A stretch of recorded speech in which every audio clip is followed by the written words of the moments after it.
Silakan duduk Bapak Ibu terkasih dalam nama Yesus. Sekali lagi shalom Bapak Ibu. Bagaimana kabar Bapak Ibu pagi hari ini? Luar biasa ya. Saya berterima kasih kepada Tuhan Yesus dan juga gembala di tempat ini, seluruh pengerja dan jemaat yang memberikan kesempatan kepada saya untuk menyampaikan kebenaran firman Tuhan. Saudara, tidak terasa kita sudah ada di penghujung bulan Mei. Sebentar lagi bulan Juni, 17 Agustus, Natal, tahun baru lagi, saudara ya. Cepat banget waktu itu berlalu, saudara. Tapi kita melihat kehidupan kita, saudara. Dalam kita mengiring Yesus, saudara, tidak pernah tidak ada masalah, amin. Ada saudara di tempat ini yang sepanjang hidupnya nggak pernah mengalami masalah. Kalau ada angkat tangan, kita belajar bareng-bareng saudara ya. Karena sebagai hamba Tuhan pun saya, kalau Tuhan tanya saya, Wita kamu pengen nggak dapat masalah? Jujur saudara, saya akan berkata tidak.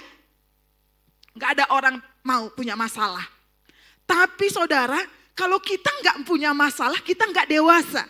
Jadi Allah izinkan masalah itu saudara, baik untuk saya, baik untuk saudara, baik untuk kita semua. Karena lewat masalah yang ada kita akan belajar menjadi dewasa. Lewat masalah yang ada kita akan mengalami mujizat-mujizat Tuhan, amin.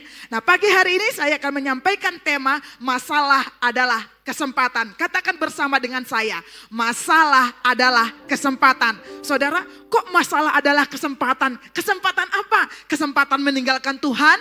Kesempatan bersungut-sungut atau kesempatan apa? Nah saudara, masalah adalah kesempatan untuk kita melihat tangan Tuhan bekerja. Semakin besar masalah, maka makin besar mujizatnya. Tapi bukan berarti saya dan saudara jadi masalah dan biang masalah. Amin. Saudara, orang yang sakit butuh dokter, amin. Ada orang yang sehat butuh dokter. Ya, saya bilang sama Yuli sehat kan? Sehat. Saya traktir ke dokter gratis, mau? Dirawat inap di rumah sakit kelas 1, mau? Enggak mau. Kenapa saudara? Karena sehat. Siapa yang butuh mujizat? Mereka yang mengalami masalah. Setiap hari kita berdoa, Tuhan aku minta mujizat. Tuhan berkati aku. Tuhan tolong aku. Tapi kita enggak mau masalah. Tuhan berkata kepada kita, bagaimana mungkin kamu mengalami mujizat, bagaimana mungkin kamu mengalami pertolongan Tuhan kalau kamu nggak pernah mengalami masalah. Jadi mulai hari ini saudara, kalau saudara punya masalah, jangan bersungut-sungut. Katakan, terima kasih masalah, aku tahu engkau datang, engkau adalah pintu bagi hidupku untuk mengalami mujizat Tuhan. Amin. Seorang yang bernama Smith Wigglesworth berkata saudara, situasi-situasi yang mustahil untuk dihadapi secara manusia adalah kesempatan emas bagi Allah untuk menyatakan mujizatnya kepada kita yang percaya. Saudara, masalah adalah kesempatan emas untuk Allah menyatakan mujizatnya bagi kita. Saudara, mujizat itu jangan saudara berpikir yang besar-besar saudara. Ya, yang rumah kecil mengalami mujizat langsung rumahnya segede istana. Saudara, jangan berpikir yang besar-besar. Berpikir yang kecil dulu. Hari ini kita duduk di tempat ini bisa beribadah bareng-bareng adalah mujizat. Amin. Tarik nafas itu mujizat. Berapa banyak orang bangun pagi hari ini gak bisa memuji Tuhan. Banyak. Tapi saya dan saudara, kita bisa bertepuk tangan, kita bisa menari di hadapan Tuhan, bukan karena kekuatan kita, tapi karena kita mengalami mujizat. Saudara, pada waktu saudara bangun pagi, mujizat yang pertama adalah saudara bisa bangun dengan buka mata, turun dari tempat tidur, bisa menggerakkan seluruh tubuh. Itu mujizat pertama. Di awali pagi kita sudah mengalami mujizat. Kita percaya sepanjang hari Tuhan pasti akan menyatakan mujizatnya bagi kita. Amin. Nah kita akan melihat dalam kitab kita Matius 14 ayat yang ke-15 sampai 21. Saya akan membacakan bagi kita semua Matius 14 ayat 15 sampai 21. Menjelang malam murid-muridnya datang kepadanya dan berkata, tempat ini sunyi dan hari sudah mulai malam. Suruhlah orang banyak itu pergi supaya mereka dapat membeli makanan di desa-desa. Tetapi Yesus berkata kepada mereka, tidak perlu mereka pergi, kamu harus memberi mereka makan. Jawab mereka, yang ada pada kami di sini hanya 5 roti dan 2 ikan.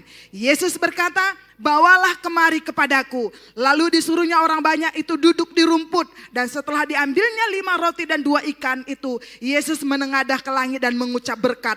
Lalu memecah-mecahkan roti itu dan memberikannya kepada murid-muridnya. Lalu murid-muridnya membagi-bagikannya kepada orang banyak. Dan mereka semuanya makan sampai kenyang.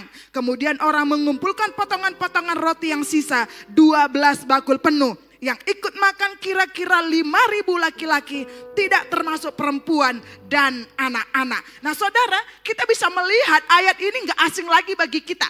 Bagaimana Yesus memberi makan 5.000 orang laki-laki yang terhitung. Seandainya laki-laki yang 5.000 ini sudah menikah, berarti 10.000. Seandainya pasangan suami istri ini punya anak 1, berarti 15.000.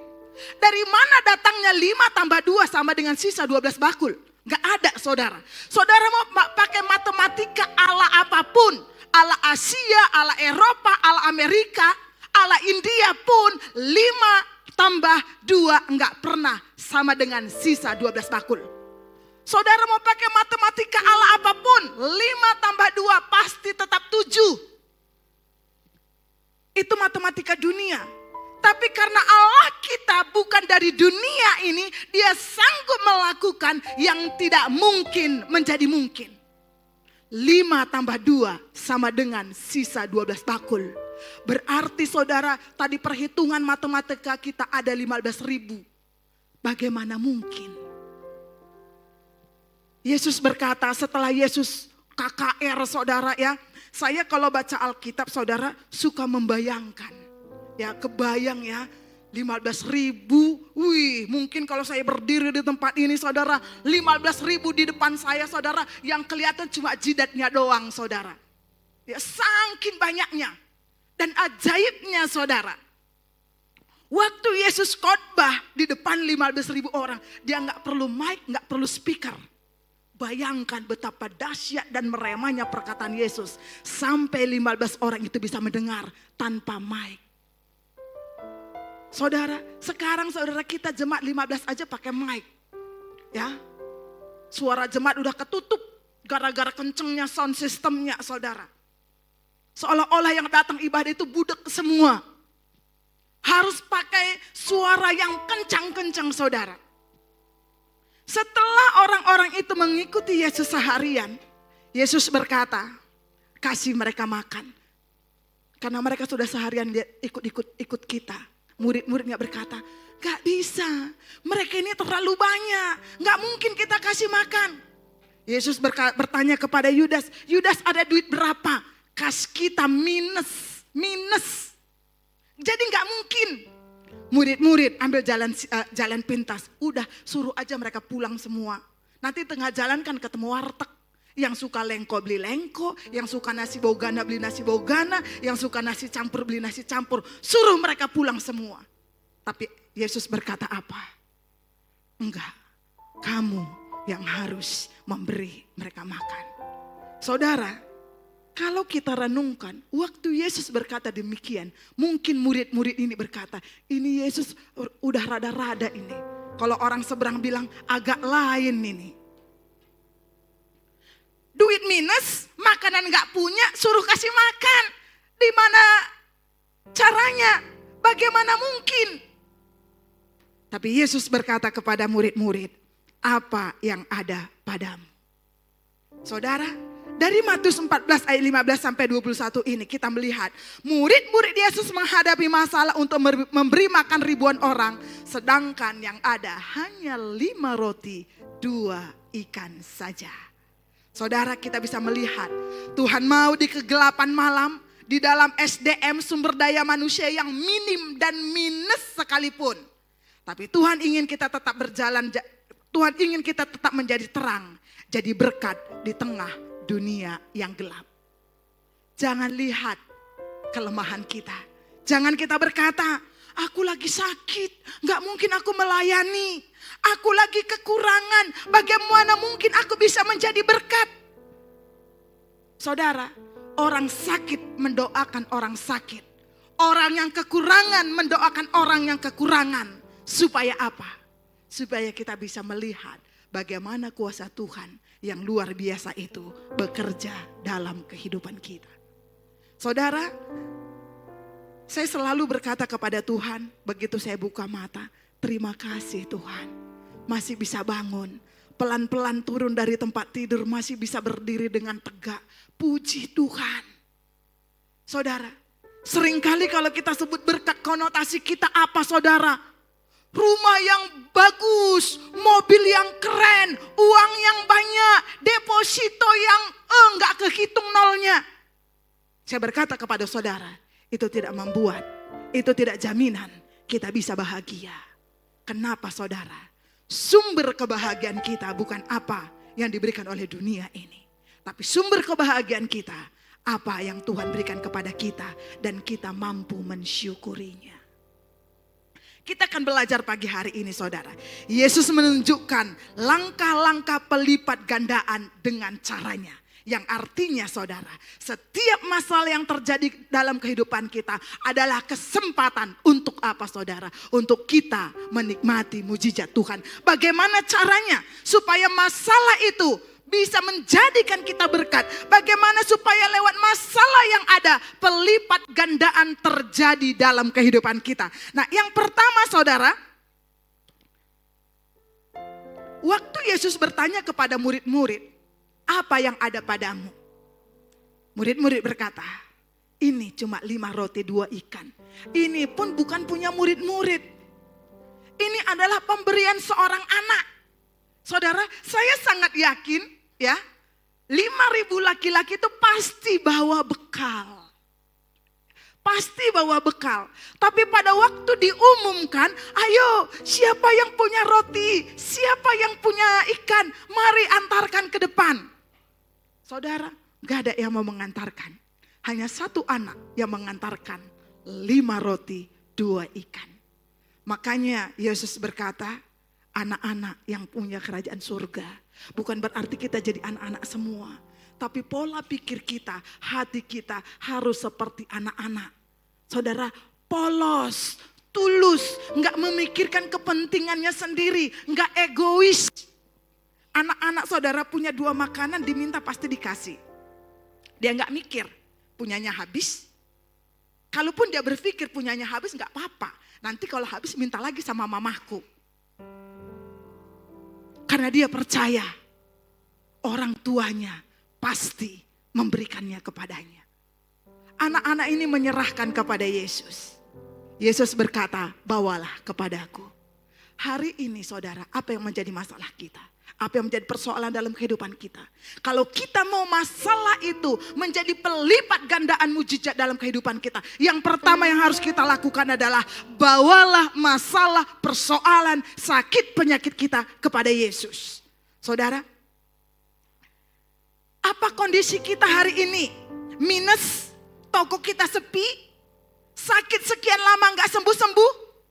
Tuhan bilang kepada kita pagi hari ini, serahkan segala kelemahanmu, serahkan ke dalam tangan Tuhan. Saya terkadang ya saudara, saya sebagai hamba Tuhan, kadang ngelihat jemaat itu saudara, greget. Ya untung Tuhannya gak kayak saya. Kira-kira kalau Tuhan kayak saya saudara, habislah semua saudara. Ya, untung Tuhan itu baik hati, murah hati. Saya ngelihat saya melayani banyak orang Kristen saudara. Maaf kata saudara, udah sekarat. Suruh datang sama Tuhan, enggak mau. Dia cerita kepada saya, semua pengobatan saya sudah jalani. Uang saya habis. Hanya untuk berobat, tapi saya enggak sembuh-sembuh juga.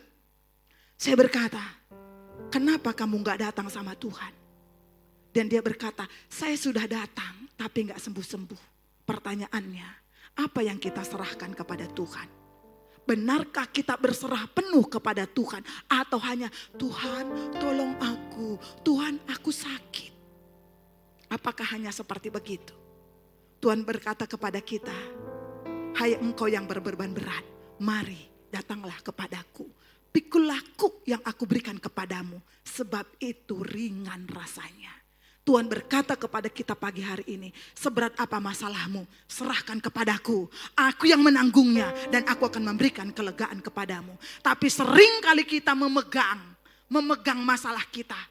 Ya, kita seperti anak kecil. Aku punya balon 5, ku pegang erat-erat. Kita nggak mau, kita berkata kepada Tuhan, Tuhan tolong aku, masalahku berat. Masalahku berat. Tuhan berkata kepada kita, serahkan masalahmu, kita kasih sama Tuhan. Tuhan mau ngambil, kita tarik lagi. Lewat apa saudara? Karena kita nggak mau menyerahkan sepenuhnya hidup kita kepada Tuhan. Saya berkata kepada saudara, menyerahkan hidup sepenuhnya kepada Tuhan bukan berarti saudara harus jadi pendeta. Bukan berarti saudara harus menjadi full timer. Enggak.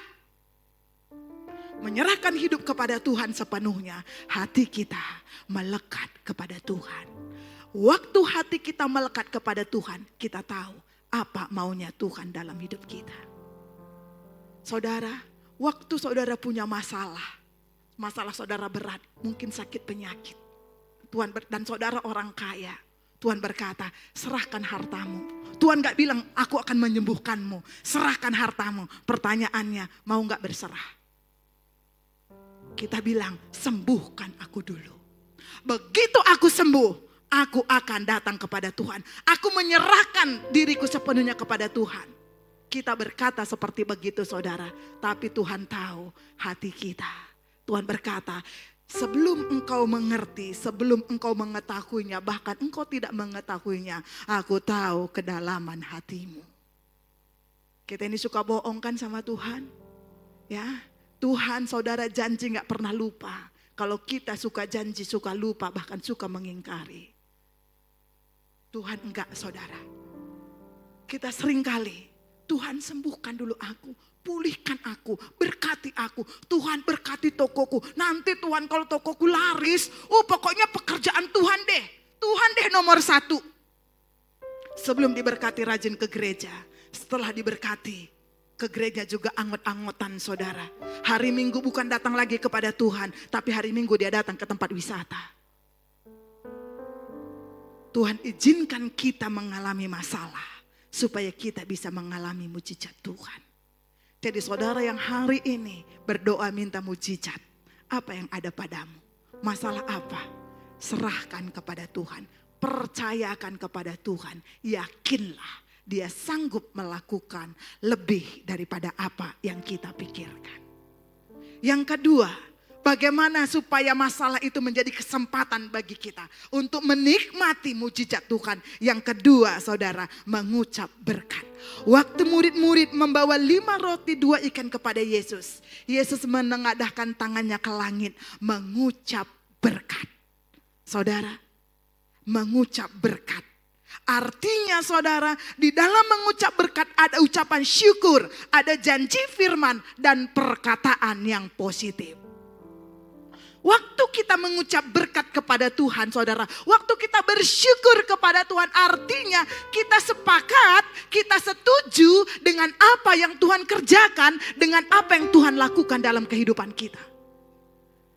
Saya jarang melihat orang Kristen yang berkata begini, Tuhan terima kasih buat masalah yang Tuhan izinkan terjadi. Terima kasih buat sakit penyakit yang Tuhan izinkan terjadi. Terima kasih Tuhan buat toko yang sepi. Terima kasih Tuhan buat anak-anak yang susah diomongin. Jarang banget. Yang mereka katakan kepada Tuhan, Tuhan aku kurang apa? Ke gereja aku rajin, aku melayani, doa gak pernah absen. Tapi kenapa tokoku sepi? Kenapa sakitku gak sembuh-sembuh? Ingat saudara, kita sedang menyembah Allah, kita gak sedang berjudi yang harus ada hukum timbal baliknya. Tuhan itu saudara gak perlu diinget-ingetin. Tuhan kan janji, Tuhan. Jangan datang kepada Tuhan hanya menuntut apa yang Tuhan kerjakan dalam kehidupan kita. Tapi mari kita cross check diri kita. Waktu kita melakukan apa yang Tuhan inginkan, maka Tuhan secara otomatis akan melakukan apa yang menjadi bagiannya. Mengucap syukur saudara. Berkat dingin, terima kasih Tuhan. Berkat banyak, terima kasih. Enggak ada berkat, puji Tuhan, haleluya. Saudara, saya berapa kali cerita saudara ya. Dan itu gak pernah bosan saya ceritakan saudara. Karena saya ada hari ini karena anugerah dan mujizat Tuhan. Saudara, saya bisa melihat 22 tahun saya mengiring Tuhan saudara. 7 tahun pertama itu benar-benar padang gurun. 7 tahun itu benar-benar padang gurun. Saya yang gemuk jadi ramping. Bukan karena diet, tapi gara-gara kurang makan. Saudara, masak Indomie jam 12, makan jam 2. Supaya apa saudara? Supaya melar. Johan gak ngerasain kan? Nanti kamu rasain. Kenapa saudara? Gak punya uang. 30 hari 1 bulan saudara. Saya cuma dapat gaji 150.000. Memang saya tinggal di desa. Tapi kan sama aja harga nasi saudara. Beli nasi pagi 1.000 perak. Beli rujak kangkung 1.000 perak. Makanya sampai sekarang saudara. Saya kalau ngeliat rujak kangkung rasanya. Kenapa saudara? Enak. Bayangkan saudara. Hampir 30 hari dalam 1 bulan saya makan rujak kangkung saudara. Beli 1.000 perak dibagi 2. Gak pernah sarapan, gak pernah makan malam, bukan jaga body. Tapi jaga isi dompet, bagaimana supaya gak berkurang. Beli nasi 1.000 perak, makan di jam 10 atau jam 11, sisakan setengah. Nanti jam 3 makan lagi, jam 10 tidur. Saudara, berputar terus. Satu hal yang saya gak pernah lakukan, mengucap syukur kepada Tuhan. Saya selalu bersungut-sungut kepada Tuhan. Tuhan kok kayak begini sih? Tuhan kok ikut Tuhan tuh jadi susah banget sih? Tuhan protes terus. 7 tahun saya protes, tidak mengubah keadaan. Keadaan saya tetap apa saudara? Tetap miskin. 7 tahun. Satu hari seorang hamba Tuhan berkata kepada saya, pernahkah kamu mengucap syukur untuk berkat yang Tuhan berikan dalam hidup kamu? Saya nangis, saya gak terima. Bagaimana mungkin saya bisa mengucap syukur atas berkat yang Tuhan berikan, sementara saya kekurangan. Saya protes sama Tuhan. Tuhan, kalau kayak begini ikut Tuhan, saya gak usah ikut Tuhan lagi. Saya tetap melayani, tapi saya mau kerja, saya gak mau jadi full timer. Saya protes terus. 7 tahun saya protes. Keadaan tidak berubah. Satu hari saudara, saya mau tidur. Saya bilang kepada Tuhan, Tuhan, apa yang harus saya lakukan? Saya ngobrol sama Tuhan saudara. Saya ngoceh sendirian sama Tuhan. Dan saya tertidur. Tertidur saudara. Tapi di tengah tidur itu saya mimpi saudara. Saya melihat sepanjang 7 tahun saudara. Saya selalu makan sehari 2 kali. Memang makanan itu bukan makanan yang saya inginkan. Makanan itu bukan makanan yang sedap di mulut saya. Bahkan makanan itu makanan yang saya tidak sukai. Saya melihat saudara 7 tahun perputaran itu.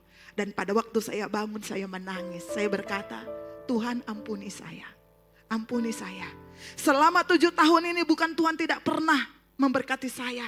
Tapi saya tidak melihat berkat Tuhan. Karena yang saya mau bukan apa yang Tuhan berikan. Tapi apa yang saya inginkan. Saudara, seringkali berkat itu saudara bukan apa yang kita inginkan. Tapi apa yang Tuhan izinkan terjadi dalam kehidupan saya. 7 tahun saya nggak pernah kelaparan. Dan kalaupun saya kelaparan bukan karena Tuhan tidak memberkati saya dengan makanan. Tapi karena saya pilih-pilih. Ini nggak enak nggak mau. Ini nggak enak nggak mau. Saudara, sejak itu saudara, paradigma saya diubah. Saya berkata, setiap kali makan saya berkata, Tuhan terima kasih buat nasi putih. Terima kasih Tuhan buat rujak kangkung. Ya, terima kasih Tuhan buat Indomie yang banyak banget. Sekalipun satu melar jadi sebaskom. Terima kasih Tuhan. Terima kasih Tuhan buat makan nasi dengan kerupuk. Terima kasih Tuhan buat makan nasi dengan mie. Saya orang Batak saudara. nggak ada makan nasi dengan kerupuk, nggak ada makan nasi dengan tahu tempe, nggak ada makan nasi dengan mie. Itu bukan kebiasaan orang Batak. Orang Batak itu makannya harus 4 sehat, 5 sempurna. Makan nasi, makan sayur, makan lauk. Entah pun itu ikannya ikan asin, tetap ikan. Saya berkata, Tuhan ampuni saya. Saya mulai saudara mensyukuri setiap apa yang Tuhan berikan. Lama-lama saudara, saya bisa makan nasi dengan tahu. Bisa makan nasi dengan tempe, bisa makan nasi dengan kerupuk, bisa makan nasi dengan mie. Dan itu nikmat. Memang berat badan saya turun drastis saudara. Saya 3 kali sakit tipes. Dan terakhir saudara, saya ke dokter gizi. Ya, saking kurusnya saudara 39 kilo. Ada angin bertiup saya ikut saudara. Angin bertiup lagi saya ikut. Dan akhirnya saya berkata, saya cuti 2 minggu, saya mau pulang ke Medan untuk recovery tubuh saya. Saya pulang saudara. Tanjung itu terkenal dengan makanan rengginang. Saudara tahu rengginang? Ya, kalau saudara nggak tahu nanti ke Tanjung saya kasih rengginang. Ya, saya bawa pulang saudara, saya kasih ke mama saya. Mama saya bilang, oh seperti ini makananmu, pantesan kau kurus. Orang Medan itu saudara kalau ngomong teriak-teriak, nggak perlu pakai mikrofon. Saya udah kebawa budaya Jawa saudara, ngomong nggak kenceng, padahal orang bilang masih kenceng. Mama saya bilang sama orang-orang di rumah saya, itu tuh si Jawa-Jawa itu dikasih makan dulu yang banyak, biar kuat dia ngomong. Saudara, mama saya muslim saudara ya. Mama saya muslim pada waktu itu. Tahun 2005 mama saya bertobat. 2008 dia meninggal. Saudara, jadi ada masa 3 tahun. Waktu saya pulang pertama mama saya masih muslim. Dan dia berkata, katanya Tuhanmu punya langit dan bumi. Masa kasih makan kamu aja Tuhan kamu gak sanggup? Saudara, kita selalu berkata Allahku dahsyat, Allahku luar biasa. Mana buktinya? Orang melihat buktinya saudara. Mama saya bilang begitu. Katanya Tuhan kamu sanggup punya langit dan bumi, punya segalanya. Masa kasih makan kamu 1 orang aja Tuhan kamu gak mampu? Saya berkata, bukan Tuhan saya tidak mampu. Tuhan saya lebih daripada mampu. Tapi saya yang gak bisa mengucap syukur. Dan pada waktu saya bisa mengucap syukur saudara, keadaan berubah 180 derajat. Saya berkata, Tuhan, andai aku tahu ini 7 tahun yang lalu, aku gak kurus kering. Kayak orang kena sakit busung lapar. Andai aku tahu ini 7 tahun yang lalu, aku gak akan mengalami kesengsaraan. Tapi Tuhan berkata, pelajaran bagi kamu. Saudara, mungkin masalah itu karena kebodohan kita. Mungkin masalah itu gara-gara kita teledor. Tapi percayalah, pada waktu kita bertobat, mengucap syukur kepada Tuhan, masalah Tuhan ubahkan jadi berkat. Saudara, bukan berarti pada waktu saya mengucap syukur setiap hari Tuhan kirim saya makanan rendang nasi padang, enggak. Pada waktu saya mengucap syukur bukan setiap hari Tuhan hidangkan di hadapan saya ayam goreng, sop ayam dan segala-galanya saudara, sate kambing, enggak. Makanan saya tetap nasi, rujak kangkung, tahu, tempe dan kerupuk. Tapi apa yang terjadi saudara? Saya bisa makannya dengan nikmat. Enggak ada lagi sungut-sungut. Saya berkata, wah ternyata makan nasi sama kerupuk enak juga ya. Apalagi dicocol sambal, di sebelahnya ayam goreng, nikmatnya pol. Saudara, saya berkata Tuhan terima kasih. Yang diubah bukan apa yang terjadi. Pada waktu kita mengucap syukur, paradigma kita yang diubah. Dan pada waktu paradigma kita berubah, hidup kita pasti berubah. Yang setuju katakan amin. Perubahan itu dari paradigma kita, pola pikir kita. Yang kedua, bagaimana supaya masalah itu berubah menjadi mujizat. Yang kedua, mengucap berkat. Yang ketiga, setelah Yesus mengangkat 5 roti 2 ikan, dia mengucap syukur. Setelahnya apa yang Yesus lakukan? Membagi-bagikannya. Yang ketiga saudara, bagaimana supaya masalah itu berubah jadi berkat dalam hidup kita. Bagaimana supaya masalah itu adalah kesempatan untuk Allah melakukan perbuatan yang ajaib dalam hidup kita. Yang ketiga, membagi-bagikannya. Saudara, apapun yang kita miliki saudara, jangan menjadi orang yang pelit. Bilang kiri kanannya, jangan pelit. Saudara, kita orang timur ya, dikit-dikit kalau dibilang jangan pelit, besok kita butuh duit, minta dong. Ingat, berkat Tuhan tidak selalu berbicara tentang uang. Bisa itu waktu, saudara, bisa itu tenaga, bisa itu doa. Apa yang bisa kita bagikan? Bagikan. Kita punya berkat materi, saudara, bagikan. Kita punya waktu, saudara, bagikan. Lewat apa? Mendoakan orang lain, mengunjungi orang lain. Itu membagikan hidup kita kepada orang lain, saudara. Karena apa yang kita miliki, hidup kita hari ini bukan milik kita sepenuhnya. Tapi hidup ini adalah miliknya Tuhan. Jangan cuma di gereja kita berkata, hidup ini adalah kesempatan. Suruh doa aja, nggak bisa, repot.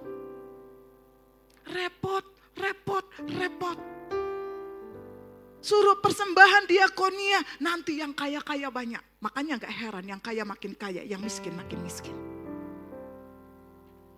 Tuhan gak pernah melihat nominal berapa yang kita beri. Tapi bagaimana kerelaan hati kita memberi. Tuhan gak kekurangan duit, Tuhan gak kekurangan apapun. Dia hanya mau, relakah kita berbagi berkat yang sudah Tuhan berikan bagi kita. Relakah kita membagikan waktu kita kepada orang lain? Relakah kita membagikan tenaga kita kepada orang lain? Saudara, bagaimana mungkin masalah menjadi berkat dalam hidup kita? Bagaimana mungkin masalah bisa menjadi mujizat dalam kehidupan kita kalau hidup kita nggak mau berbagi? Saya berkata kepada saudara, orang yang tidak mau berbagi adalah orang yang paling egois. Amin. Gak mau berbagi waktu, gak mau berbagi tenaga, gak mau berbagi uang. Materi adalah orang yang paling egois. Kenapa saudara? Karena dia dapatkan 3 ini dari Tuhan.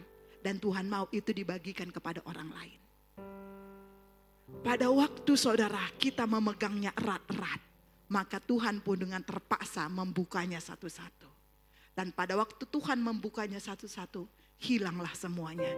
Kita gak punya apa-apa. Mari, apa yang ada pada kita, belajar membagikannya kepada Tuhan.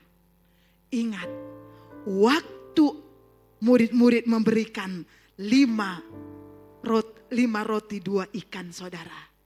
Yesus memecah-mecahkannya, membagi-bagikannya. Di situ mujizat terjadi. Bukan pada waktu Yesus mengucap syukur, tapi waktu membagi-bagikannya. Dikasih satu nampan saudara, roti dan ikan yang sudah dipecah-pecahkan saudara. Murid-murid membagikannya, ditarik satu, tarik satu. Kok gak habis-habis ya? Dibagi lagi, kok gak habis-habis ya? Dibagi lagi, kok gak habis-habis? Sehingga pada waktu semua orang kenyang, Yesus berkata, kumpulkan semuanya. Apa yang terjadi? Sisa 12 bakul. Mujizat terbesar terjadi pada saat kita membagikannya. Hari ini saudara, apa yang terjadi dalam kehidupan kita? Bawa kepada Tuhan, mengucap syukur, bagikan, lihat apa yang gak pernah dilihat oleh mata, gak pernah timbul dalam hati dan pikiran kita. Itu yang akan Tuhan kerjakan. Sesuatu yang kita nantikan, Tuhan akan genapi lebih daripada apa yang kita pikirkan. Amin.